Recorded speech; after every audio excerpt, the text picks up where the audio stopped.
بسم اللہ الرحمن الرحیم۔ السلام علیکم۔ آج یہ لیکچر بلڈ پریشر کے مریضوں کے لیے بہت اہم ہے، اس کو تسلی سے دیکھنا، آرام سے سنیں۔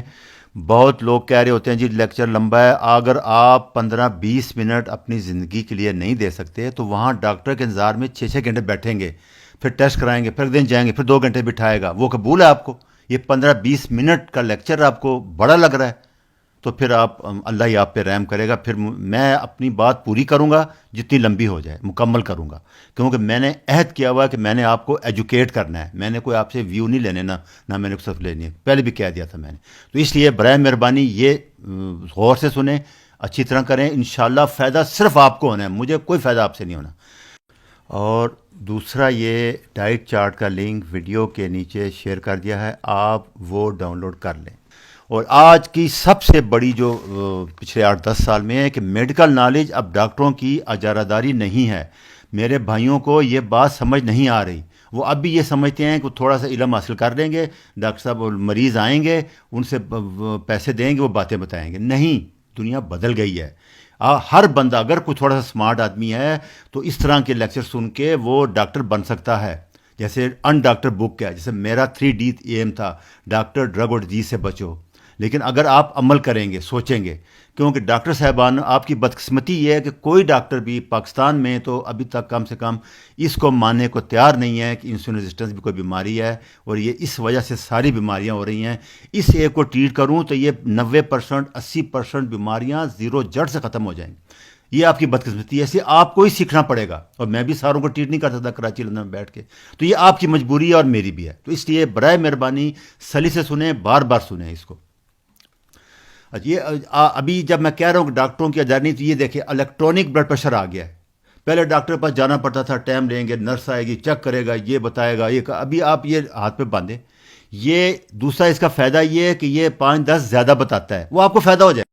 سب سے بیسٹ یہ ہے 24 آور کے لیے ہولٹر یہ لگا دیتے ہیں، بلڈ پریشر ریکارڈ ہوتا رہتا ہے پورے دن میں، وہ اس کے بعد ایوریج لیتے ہیں، کیونکہ دن میں جب آپ چلتے ہیں، بولتے ہیں، بلڈ پریشر بڑھتا ہے، رات نیند میں سوتے ہیں، لو ہو جاتا ہے۔ اسی لیے جو بلڈ پریشر کی دوائیاں مریض لے رہے ہیں، سب سے زیادہ لو ہونے سے ڈیتھ ہوتی ہے ان کی، رات کے ٹائم خاص کر۔ آپ کو پتہ ہی یہ ابھی بتاتے نہیں ہیں، انشاءاللہ ابھی پیپر آنے شروع ہو گئے، میں اگلی دفعہ لیکچر میں بتاؤں گا سارا۔ سب سے زیادہ ڈیتھ شوگر لو ہونے سے ہوتی ہیں، بلڈ پریشر لو ہونے سے ہوتی ہیں۔ زیادہ ہونے سے 4-5 سال 10 سال بعد ہوتا ہے جا کے نقصان۔ لو ہونے سے آپ کو رات اکثر آپ دیکھو ہارٹ اٹیک کے مریض صبح 3-4 بجے اٹھتے ہیں، اسپتال پہنچتے ہیں، اس کی ریزن یہ بتاتے ہیں، ایک پیپر ہے ابھی تک، وہ میں اگلی لیکچر میں شیئر کروں گا آپ کے ساتھ۔ اچھا، زیادہ ہماری بحث شروع ہوئی تھی 2017 میں جو نیو گائیڈ لائن دی امریکن ہارٹ ایسوسیشن نے، اس کے اوپر ایک بہت زیادہ شور مچا۔ جو ہمارا گروپ تھا لوکار، انہوں نے اس کو ماننے سے انکار کر دیا۔ اچھا، ہماری خوش قسمتی یہ ہوئی کہ یہ کوکرین کے پاس چلے گیا کیس، تو کوکرین نے 3 سال تک ساری سٹڈیز، کوئی 11 سٹڈیز تھی جو 20 سال میں ہوئی تھی، ان کو ریویو کیا، اور اپنا دسمبر 2020 میں انہوں نے اپنا ریویو دے دیا۔ وہ میں آپ سے شیئر کروں گا، اور اس میں آپ کے لیے بہت بڑی خوشخبری ہے، بہت بڑی خوشخبری ہے۔ یہ 2003 اور 2013 کی گائیڈ لائن ہے۔ یہ پرانی گائیڈ لائن میں آپ دیکھیں کہ پہلے ہائپر ٹینشن سٹیج 140 سے 160 تھا، اور ڈائسٹالک 90 سے 100 تک تھا۔ ابھی انہوں نے 130 سے 140 کر دیا ہے، 20 ڈگری کم کر دیا ہے۔ اس سے 70-75 کروڑ لوگ ہائپر ٹینشن کے مریض بن گئے ہیں۔ اچھا، ابھی ہم نے پاکستان کا ڈیٹا بھی میں نے نکالا آپ کے لیے، کہ 2003 میں آیا 120 انہوں نے رکھا ٹارگٹ، دوائیاں لیں، ان کا ٹارگٹ یہ تھا کہ یہ نیچے آئے گا، یہ جو 2 ڈاٹڈ گراف ہیں، لیکن آپ دیکھو کہ اوپر جا رہا ہے۔ یہ 2025 تک انہوں نے پریڈکٹ کیا تھا۔ 2010 میں آپ دیکھ رہے ہو، 2015 میں بھی اوپر گیا ہے، 2020 میں بھی کتنا اوپر گیا ہے، مریض بھی اوپر گئے ہیں، اور یہی ڈیٹا پاکستان کا اس میں بھی شو ہوگا، آپ کو آگے بھی میں دکھاؤں گا سلائڈ۔ یہ WHO کا ہے کہ پریڈکشن تھی 2025 میں کم ہوگا، لیکن وہ دیکھیں اوپر گیا ہے۔ تو یہ بھی یہ شو کرتا ہے کہ دوائیوں سے کوئی زیادہ فائدہ ان کو نہیں ہوا کسی کو۔ یہ Pakistan institute for health metric and evaluation کا سٹیٹس ہے، انہوں کا جو ڈیٹا ہے اس میں بھی 2019 میں آیا، یہ 10 سال کا ریویو کیا انہوں نے، 2009 سے لے کے 2019 تک۔ 2009 میں بلڈ پریشر 5ویں نمبر پہ تھا پاکستان میں بیماریوں میں، اور 2019 میں وہ 3رے نمبر پہ آ گیا۔ سب دوائیوں، سب ٹیسٹیز، سب ڈاکٹروں کے اسپیشلسٹ کے باوجود 38.4% مریض بڑھ گئے۔ یہی ہوا شوگر کے ساتھ. 2009 میں انہوں نے جو ڈیٹا شوگر کا شیئر کیا ان کے ساتھ، اس ٹائم شوگر جو تھی وہ 10ویں نمبر پہ تھی پاکستان میں، اور 2019 میں 10 سال کے بعد وہ 8 نمبر پہ آ گئی. اور اس میں بلڈ پریشر سے زیادہ اضافہ ہوا. اس کی وجہ میں آپ کو بتاتا ہوں. 45% کہ شوگر کے 80% مریضوں کو بلڈ پریشر ہوتا ہے، 100% کو نہیں ہوتا. یہ ذہن میں رکھنا. اس لیے یہ ڈیٹا بہت زیادہ آیا. ابھی اس کو آپ رکھیں اور پچھلے ان کی ساری ریکمنڈیشن بھی دیکھ لیں، وہ بھی دیکھ لیں. میں نے پہلے لیکچر میں پروفیسر جیسن فنگ جو ایک کینیڈین نیفرولوجسٹ ہیں، ان سے میں نے یہ شروع کیا تھا انسٹیٹیوشن سیکھنا. 2010 میں انہوں نے اپنا پہلا پیپر پڑھا، پھر 13 میں، اور میں نے 15 میں ان کو جوائن کیا، ان سے سیکھا اور آن لائن سارا کچھ ہوا. تو انہوں نے اس ٹائم کہا تھا کہ یہ جو 12-13 بیماریاں ہیں جو ٹوٹل ڈیزیز کا 80-85-90% بنتی ہیں، یہ انسولین ریزسٹنس سے ہوتی ہیں. اور انہوں نے اس کے اوپر بے تحاشا کتابیں بھی لکھی ہیں، سب کچھ وہ میں آپ سے شیئر کرتا رہا ہوں پیچھے. اور پہلے لیکچر میں میری سلائڈ یہ تھی کہ مریضوں کا علاج نہ کریں، ان کو سکھائیں لائف سٹائل ہیلدی. اور اسی لیے میں نے پہلے دن کہہ دیا تھا کہ میں آپ کو ٹیچ کروں گا، ایجوکیٹ کروں گا. میں علاج جو ہے نا وہ آپ خود کریں، سیکھ لیں. اچھا جی، اسی بات کو یہ ڈیوڈ روز، ولیم ڈیوس اور نادر علی، یہ پاکستانی کارڈیالوجسٹ ہیں، چیئرمین ہیں، بہت بڑے کارڈیالوجسٹ، انٹرنیشنل کارڈیالوجسٹ ہیں. ولیم ڈیوس کارڈیالوجسٹ فزیشین تھے، اور یہ بھی فزیشین ہیں. اور یہ نیچے جو ڈاکٹر بکمین ہیں، یہ ریسرچ ہے، انہوں کی بہت بڑی کنٹریبیوشن ہے انسولین ریزسٹنس میں. ولیم ڈیوس نے 2 بک لکھی تھی، میں نے لیکچر 70 میں بھی ان کا تعارف کرایا تھا آپ کا. یہ خود ان کو شوگر ہو گئی، پھر اس چکر میں آئے اور انہوں نے یہ بک لکھی. ان ڈاکٹر بک کا مطلب یہ ہے کہ اگر آپ ہماری یہ ریکمنڈیشن مانیں گے جو میں اینڈ پہ دے رہا ہوں، یا پچھلے ہر لیکچر میں آپ کو ایڈوائز کر رہا ہوں، کیٹو ڈائٹ، فاسٹنگ اینڈ ایکسرسائز، تو آپ کو کسی ڈاکٹر کے پاس جانے کی آپ کو ضرورت نہیں ہے. ولیم ڈیوس نے انسولین ریزسٹنس کے بارے میں ان کا سب وہی کہہ رہے ہیں. اس نے ذرا بہت اچھی طرح بیان کیا ہے کہ انسولین بڑھنے سے سوڈیم ریٹین کرتا ہے. انسولین جب سوڈیم ریٹین ہوتا ہے تو پانی بھی ریٹین ہو جاتا ہے. اور دوسرا یہ وال کی اینڈوتھیلیم کو ڈیمیج کرتا ہے، کیونکہ انسولین ایک اینابولک ہارمون ہے، گروتھ کرتا ہے، مسل سیل کو بڑھاتا ہے. تو جو آرٹری کی سیل وال کے سموتھ مسل سیل ہیں ان کو بڑھاتا ہے اور آرٹیکولم کو تنگ کر دیتا ہے. اسی کے لیے انہوں نے سب سے پہلے جب آپ کیٹو شروع کرتے ہیں، آپ دیکھنا 2-3 دن میں آپ کو بہت زیادہ پیشاب آتا ہے، ویٹ بھی کم ہوتا ہے. یہ واٹر لاس ہوتا ہے، کیونکہ انسولین جو لو ہوتی ہے آپ کے تیسرے چوتھے دن، اس سے وہ سوڈیم لاس باڈی سے ہو جاتا ہے، اور پانی جو ریٹین کیا ہوتا ہے. آپ دیکھنا کبھی پاؤں لٹکا کے آپ بیٹھیں گے تو سوج پڑ جاتی ہے. یہ ایکسٹرا 2 سے 3 لیٹر پانی باڈی میں انسولین کی وجہ سے جمع ہو جاتا ہے. یہ آپ نے ذہن میں رکھنا ہے. تو جو ہی آپ کیٹو شروع کرتے ہیں تو پہلے ہفتے جو 2-3 کلو ویٹ لاس ہوتا ہے وہ واٹر لاس ہوتا ہے. اور جب وہ 2-3 لیٹر پانی نکل گیا تو بلڈ پریشر خود نیچے آ جائے گا آپ کا پہلے ہفتے میں ہی. شوگر تو بہت دیر سے کنٹرول ہوتی ہے، بلڈ پریشر پہلے ہفتے میں آپ کا نیچے آ جائے گا انشاءاللہ. یہ دیکھیں، یہ نارمل آرٹری کی وال ہے، بلڈ ویسل کی، یہ باریک ہوتی ہے. انسولین جب بڑی رہتی ہے 2-4-5 سال تو اس وال کو تھک کر دیتی ہے. اور آپ سارے جانتے ہیں کہ جب سے پانی کا پائپ ہے اس کو آپ جب دور پانی پھینکنا ہو تو آپ اس کو تنگ کرتے ہیں، انگلی سے اس کو سوراخ کو تنگ کر دیتے ہیں، پانی دور تک جاتا ہے. تو جب یہ تنگ ہوتی ہے انسولین کی وجہ سے تو وہ بلڈ پریشر بڑھنا شروع ہو جاتا ہے. بڑا سمپل سا ہے، آپ انسولین نیچے لے آئیں، یہی ہم کہہ رہے ہیں. یہ وال کہتے ہیں کہ 3 سے 6 مہینے میں واپس آ جاتی ہے، اور سوڈیم تو دوسرے دن ہی نکلنا شروع ہو جائے گا، پانی بلڈ پریشر نیچے آنا شروع ہو جائے گا آپ کا. بیسٹ یہی انسولین میں نے آپ کو پچھلے لیکچر میں بتایا تھا، لیکچر 20 میں بھی میں نے بتایا کہ کولیسٹرول ڈیمیج نہیں کرتا. یہ آرٹری کی وال ہے ہماری، یہ انسولین کی وجہ سے، انسولین ویری ویری انفلیمیٹری، اور دوسرا آئل، یہ 2 چیزیں بہت انفلیمیٹری ہیں. انفلیمیٹری مطلب ہوتا ہے سوزش، زخم کرنا. یہ انجر کرتی ہے انسولین وال کو، پھر کولیسٹرول آتا ہے اس کو ریپیئر کرنے کے لیے. لیکچر 20 آپ نے ضرور سننا ہے. یہ کولیسٹرول جب آتا ہے پھر کیلشیم بھی آتا ہے، اور یہ کلاگ بن جاتا ہے، بدنام ہو جاتا ہے کولیسٹرول اور کیلشیم.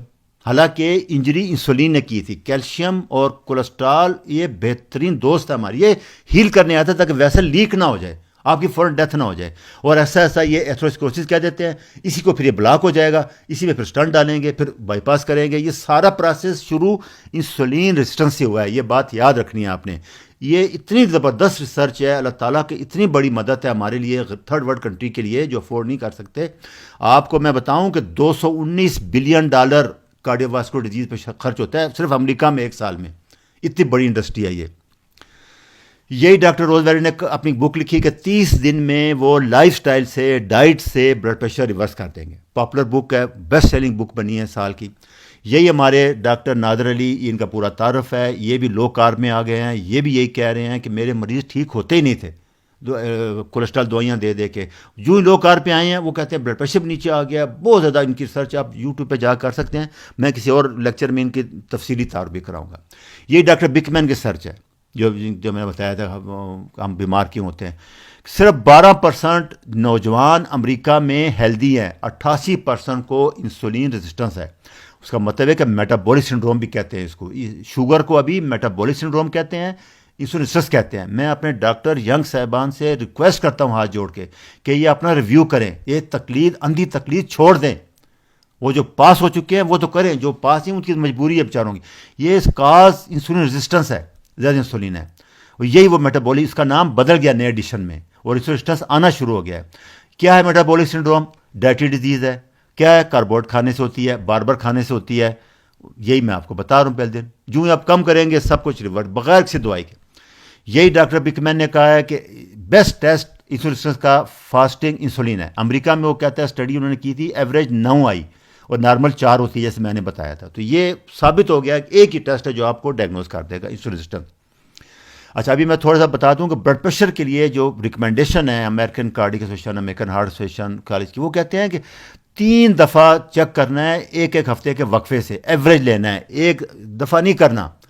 اور دوسرا بڑا جو پرابلم ہے کہ وائٹ کوٹ سنڈروم, کہ 80% پیشنٹ جب ڈاکٹر کے پاس جاتے ہیں وہ کولر کارڈ, وائٹ کوٹ پہنا ہوتا ہے, برف دیکھتے ہیں دفتر میں جا کے, وہ سٹریس میں آ جاتے ہیں, بی پی بڑھ جاتا ہے.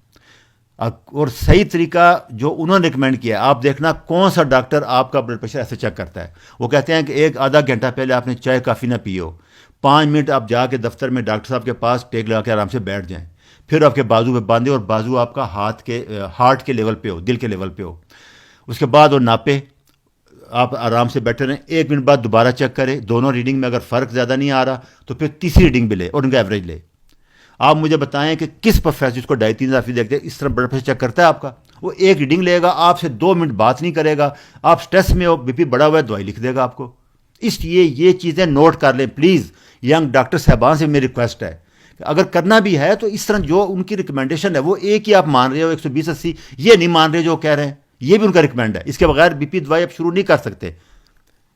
یہی انگریزی میں دو ڈاکٹر صاحبان کے لیے دیکھنا چاہتے ہیں. میں آج آپ کو ڈیٹیل میں پورے لیکچرز کا نچوڑ بتا دیتا ہوں, اس کو اچھی طرح سمجھ لیں. یہ کوئی راکٹ سائنس نہیں ہے, کوئی ڈاکٹری نہیں چاہیے, کچھ نہیں چاہیے, عام بندہ بھی اس کو سمجھ لے گا انشاءاللہ. یہ بیماریاں ہیں جو میں بتا رہا ہوں کہ انسولین سے ہوتی ہیں. شوگر ہے, بلڈ پریشر ہے, کینسر ہے, امپوٹنس ہے, یاداشت ہے, گردے فیل ہونا ہے, جوڑوں کی دردیں ہیں, پی سی او بچیوں میں ہیں, اور آٹو امیون ڈیزیز ہے. یہ ساری اس وجہ سے ہو رہی ہیں. ہمارا پورا لوگوں کو بیوقوف بنایا ہوا ہے کہ جی ہم ریسرچ کر رہے ہیں. یہ ریسرچ اس چیزوں پہ ہو رہی ہے. کارڈک بائی پاس پہ ریسرچ کیا ہے, سی ٹی اسکین ہوا, لاکھوں کروڑوں روپے کے ٹیسٹ بنا دیے ہیں. دوسرے نے جوائنٹ ریپلیسمنٹ شروع کر دیے, نی جوائنٹ بنا دیے ہیں. گردے فیل, ڈائلسس مشینوں پہ اربوں روپے لگا دیا ہے, اور بیسٹی کے لیے سینٹر بنا دیے ہیں. آٹو امیون ڈیزیز کے لیے لاکھوں روپے کی دوائیاں, کروڑوں روپے کی ہیں. یہ شوگر کے لیے ہے, یہ کینسر کے لیے. آپ دیکھیں سب ریسرچ اس پہ ہو کے لوگوں کو بیوقوف بنایا گیا پوری دنیا کو. کوئی دائیں بائیں نیچے پر نہیں دیکھ رہا کہ اس کی کاٹ تو دیکھیں جڑ کی, اس درخت پہ جو لگ رہا ہے زہریلا پھل, اسی کو ٹریٹ کری جا رہے ہیں, اسی پر سرچ کری جا رہے ہیں. اور اربوں ڈالر, $800 بلین کی انڈسٹری ہے ساری. یہ جو میں پہلے دن سے آپ کو کہہ رہا ہوں. ابھی یہ آپ تھوڑا آسانی سے سوچیں, یہ درخت کو اگر آپ, یہ انسولین درخت ہے, اس کے ساتھ یہ پودے, درخت, پھل جو بھی سمجھے پھول لگے ہوئے ہیں, آپ اسی پر سرچ کری جا رہے ہیں, اسی کو نیچے دیکھتے نہیں پڑے. کیوں نہیں دیکھتے پڑے؟ میں آپ کو بتاتا ہوں اس کی وجہ کیا ہے. اس کی بڑی وجہ ہے وہی 3: ڈرگ کمپنیاں, فوڈ کمپنیاں, اور آئل کمپنیاں. آپ ریفائنڈ کاربوہائیڈریٹ کھا رہے ہو, جیسے میں بتا رہا ہوں, چاول, گندم, چیزیں, سارے اناج چھوڑ دیں, چینی چھوڑ دیں, آئل چھوڑ دیں, اور سب سے زیادہ سٹریس, ٹینشن چھوڑ دیں. بار بار نہ کھائیں, 2 کھائیں, فاسٹنگ کریں, ایکسرسائز کریں, اور دوائیاں بھی چھوڑ دیں. یہ ہے کھاد اس درخت کی. جب تک یہ ملتی رہے گی, یہ کبھی درخت اپنی اس کو کریں کاٹ نہیں سکیں گے. درخت کبھی نہیں مرجھائے گا, اور اربوں روپے کا کام چلتا رہے گا. اس کو اچھی طرح سمجھ لیں. پھر میں دوبارہ پھر بتاؤں گا آپ کو. عقل کیا کہتی ہے؟ کسی بندے سے پوچھیں کہ اگر آپ نے اس درخت کو گرانا ہے, اوپر زہریلا پھل لگ رہا ہے, کیا کہ کوئی کہتا ہے درخت کاٹ دو. یہی میں کہہ رہا ہوں آپ کہ یہ کھاد بند کریں. کھاد بند کریں. آپ ان سے نہ لڑیں, میں ان سے نہیں لڑ رہا, یہ بڑی بڑی انڈسٹریاں ڈائبٹیز, میں کہہ رہا ہوں کھاد بند کر دو. میں اپنی قوم سے آپ سے ایک ہی ریکویسٹ کر رہا ہوں کہ لائف سٹائل چینج کر لیں, کیٹو ڈائٹ لیں, فاسٹنگ کریں, ایکسرسائز کریں. یہ میرا پہلے لیکچر میں پیغام تھا, آج بھی یہی ہے, کیونکہ وہ اتنا بڑا مافیا ہے, اتنے بڑے لوگ ہیں, میں ان سے لڑ سکتا ہی نہیں ہوں. 3 مہینے بعد آپ دیکھنا اس درخت کا یہ حال ہوگا. ابھی آپ کو سمجھ آ رہی, ساری ریسرچ اس پہ کر رہے ہیں کہ شوگر کے لیے آگے ڈائلسس کیا کریں, ٹرانسپلانٹ کیوں کریں. یہ نہیں کہہ رہے کہ ختم کیوں نہ کریں جڑ سے. میں ایک ہی میسج دے رہا ہوں کہ اس ریسرچ ختم کر دیں, ساری بیماریاں, یہ ان کے اوپر ایک بیماری رہ گئی ہے کارڈک سرجری, انشاءاللہ اگر لیکچر اس پہ آ جائے ساری ختم ہو جائیں گی. شوگر بلڈ پریشر تو 90% 100% ختم ہو جاتا ہے, باقی کم ہو جائیں گی. تو اس میں کیا آپ کو راکٹ سائنس ہے. اچھا جی, ہمارا سب سے بڑا دوست جس نے ہماری بہت ہیلپ کی, جو اس کے لیے میں نے انتظار کیا, ان کو دسمبر 2020 میں انہوں نے اپنا ڈیٹا دیا, وہ ہے کوکرین. یہ ایک انٹرنیشنل ریسرچر پروفیشنل گروپ ہے, پوری دنیا میں اس پہ ٹرسٹ کیا جاتا ہے. اس کے ریویو کو گولڈ سٹینڈرڈ قرار دیا جاتا ہے, اس کے ڈیٹا کو. یہ آپ جا کے کوکرین پہ ریسرچ کر سکتے ہیں کسی ٹاپک پہ. یہ لوگ باعث نہیں ہیں, کسی سے ڈونیشن نہیں لیتے, کسی سے پیسے نہیں لیتے. انہوں نے جب 2017 کی ریسرچ آئی تو وہ انہوں نے ٹیک اوور کر لی, خوش قسمتی ہماری. 3 سال بعد انہوں نے کوئی 11 بڑی بڑی اسٹڈی تھی, کوئی 38,000 مریض تھے, جو انہوں نے پچھلے 20 سال میں کی تھی کہ دوائی دے کے بی پی 120-80 رکھیں. انہوں نے یہ ٹاپک رکھا کہ ہم ایسے کرتے ہیں کہ جو پرانا کنونشنل ہمارا ہے 140 160 90 100, اس پہ اور 135-80 جو یہ رکھ رہے ہیں دوائیوں سے, دونوں کو کمپیئر کر لیتے ہیں. کتنا نقصان ہوا جس بندے نے 140-60 نے لائف اسٹائل اپنائی کی, دوائی نہ لی, اور اس نے دوائی دی. تو آپ کے لیے ایک شاکنگ نیوز ہے, خوشخبری ہے کہ جن لوگوں نے بلڈ پریشر 150 100 90 تھا, دوائی نہیں لی تھی, وہ 1000 میں سے 68 لوگ مرے, اور جو دوائی لے کے 120-80 پر رکھ رہے تھے وہ 72 مرے. یہ کتنی بڑی خوشخبری ہے, کتنا بڑا سچ ہے. دوسرا ان کے ایونٹ دیکھ رہے 252 ہیں, 255 ہیں. اس طرح ان کی ساری ریسرچ, کارڈیوواسکولر کے ایونٹ 127 ہیں, 113 ہیں, بالکل معمولی فرق تھا. دل کے اٹیک سے اس سے کتنے لوگ مرے, اس گروپ میں 31 مرے, اس میں 32 مرے. کوئی فرق ہے. آپ 3 سے 4 دوائیاں لے رہے تھے لوگ, اور یہ لائف سٹائل پہ تھے یا ایک آدھ دوائی لے رہے تھے. تو اس سے آپ کنکلوڈ کیا کرتے ہیں, انہوں نے کتنی زبردست کنکلوژن دی ہے, وہی جو میں پہلے لیکچر میں آپ کو بتا دیا تھا میں نے, لیکن ان کا میں انتظار کرتے دسمبر 2020 میں آئی ہے ان کی ریویو, کہ 55 سال سے نیچے 140-90 بی پی ہو تو کوئی دوائی کی ضرورت نہیں ہے, جسٹ لائف سٹائل کریں, کچھ نہ کریں. اور 55 سال سے اوپر جو لوگ ہیں 150-80 150-90 تک بھی ٹھیک ہے. اچھا, انہوں نے 65 لکھا ہے, میں نے اپنے پاکستان کے ادھر ایوریج لائف 90 ہے, ہماری 67 ہے, تو میں نے اس کو کنورٹ کیا ہے 55 سال, اور یہ اس لیے یہ آپ کنفیوز نہ ہونا ادھر ڈیٹیل میں جب پڑھیں گے آپ. تو یہ ریکمنڈیشن ہے, اسی پہ آپ نے عمل کرنا ہے. 140-90 سے مطلب یہ نہیں کہ سو جانا ہے, آپ نے لائف سٹائل کرنا ہے. 120 پہ آ جائے گا, 130 پہ آ جائے گا. اور جو 55 سے اوپر ہیں وہ کوئی دوائی نہ لیں, وہ لائف سٹائل کریں, کیونکہ رزلٹ آپ کے سامنے ہے. کوئی فرق نہیں دونوں گروپ میں. زیادہ لوگ اس میں زیادہ مرے اس لیے تھے کہ دوائیاں لے رہے 3-3 4-4. میں پہلے لیکچر میں بھی بتا چکا شوگر والے میں کہ زیادہ مارٹیلٹی دوائیوں سے ہوتی ہے, دوائیاں مارتی ہیں آپ کو. اچھا, دوسرا اس سے ایک چیز یہ نکلی کہ صرف 10% مریضوں کو دوائی کی ضرورت ہوتی ہے, وہ بھی جن کا بلڈ پریشر 150-90 سے اوپر ہو, اور وہ 50-55 سال سے نیچے ہو. یہ ان کی کنکلوژن ہے, یہی آپ کو میں اسی لیے بار بار بتا رہا ہوں. پھر آپ سوچ لیں, اس کو بار بار سنیں. میری ریکویسٹ ہوگی, میری گزارشات یہ ہیں کہ ہمیشہ بلڈ پریشر چیک کرتے ہوئے ایوریج لیں, جیسے میں نے بتایا ہے کہ بیٹھ جائیں 5 منٹ 2-3 دفعہ لیں, اس کا ایوریج نکال لیں. اچھا, دوسرا انسولین ریزسٹنس سے 90% بلڈ پریشر ٹھیک ہو جائے گا. لیکچر 22 سن لیں, باقی 16 لیکچر سن لیں. تیسرا وہی ڈائٹ ہے, اس میں کوئی نئی چیز نہیں ہے. آپ نے کیٹو ڈائٹ کرنی ہے, فاسٹنگ کرنی ہے, ورزش کرنی ہے, ہر لیکچر کے اینڈ پہ مل جائے گا. نیچے بھی ڈاؤن لوڈ کر لیں, اس میں بھی دے دیا ہم نے. آپ سٹریس کم کریں, اچھی نیند لیں. اور 2 چیزیں سب سے زیادہ ریسرچ کے بعد سامنے آئی ہیں, ایک پوٹاشیم سالٹ ہے, 5000 ملی گرام ڈیلی لینا ہے, اور دوسرا میگنیشیم ہے. بلڈ پریشر کے لیے میگنیشیم بہت ضروری سالٹ ہے. میگنیشیم کے بغیر آپ یقین کریں بلڈ پریشر نیچے نہیں آئے گا آپ کا. اور باقی پٹھوں میں دردیں, یہ چیزیں, طبیعت, یہ سارے اس کی وجہ سے ہوتا ہے. اور پوٹاشیم, 2 سب سے امپارٹنٹ پوٹاشیم ہے, پھر میگنیشیم ہے.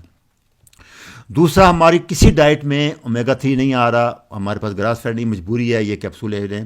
اور تیسرا وٹامن D3 K2 آپ نے ہر حال میں لینا ہے جب تک زندہ لیتے رہیں، کیونکہ اس کی وجہ یہ ہے کہ ہمارے کسی ڈائٹ میں نہیں آ رہا، ہماری گرین فیڈ ڈائٹ ہے، آرگینک چیز نہیں ہے، یا تو آپ گھاس کھانے والی گائے ڈھونڈیں، اس کا دودھ مکھن لیں، پھر تو وہ ملنا نہیں ہے، سارے مانتے ہیں، تو پھر یہ لینا پڑے گا آپ کو، پھر دھوپ میں 1.5 گھنٹہ بیٹھنا پڑے گا نکر پہن کے، کون بیٹھ سکتا ہے ہمارے یہاں گرم موسم میں، ادھر تو پھر بھی یورپ میں تو چل جاتا ہے۔ تو یہ گزارشات ہیں، اس میں ایک پھر میں آخر میں بار بار پوٹاشیم اور میگنیشیم نہ چھوڑنا۔ یہ میگنیشیم کے لیے آپ کے رچ فروٹ کیا ڈائٹ ہے، آپ کو گرین لیف ویجیٹیبل جو پچھلی دفعہ بتائی تھی میں نے، گوشت ہے، بیف کا لیور ہے، بیف کا دل ہے، اور ڈارک چاکلیٹ ہے 80 to 85%، 10 سے 20 گرام لے سکتے ہیں۔ یہ چیزوں میں میگنیشیم ہوتا ہے۔ آپ سبزیاں سبز پتوں والی جو میں نے پچھلے دفعہ بتائی تھی وہ لے لیں، پوٹاشیم بھی آ جائے گا، میگنیشیم بھی آ جائے گا۔ نہ آئے گا تو پھر آپ گولیاں عام مل جاتی ہیں، لے لیں۔ تو یہ میری گزارشات ہیں، میری گزارش ہے ان سے سنیں۔ میں ینگ ڈاکٹر سے گزارش کرتا ہوں بار بار دیکھیں، اور یہ ٹوٹل 10-12 بیماریاں ہیں، آپ اندازہ کریں ٹیسٹوں کا کچھ آپ کو نہیں ہوگا سب کو۔ یہ کوکرین کا میں نے ڈیٹیل بتا دیا ہے، جو پڑھنا چاہے 10-12 پیپر ہیں، یہ سارا پڑھ لے۔ یہ ان کا آبجیکٹیو تھا، انہوں نے یہی چیک کیا تھا کہ 160-100 سیف ہے یا 135-85 سیف ہے۔ یہ بڑی بڑی اسٹڈیز کا نام ہے جو انہوں نے کی تھی بلڈ پریشر کے بارے میں، یہ ڈیٹیل ہے اس کے، اور یہ ان کا کنکلوژن تھا آتھر کا کہ 140-90 تک کچھ نہیں ہوگا ینگ پیشنٹ کو۔ اس لیے اسی کو آپ بار بار سن لیں، دیکھ لیں۔ آپ کی بہت بہت مہربانی۔ اچھا جی، خدا حافظ۔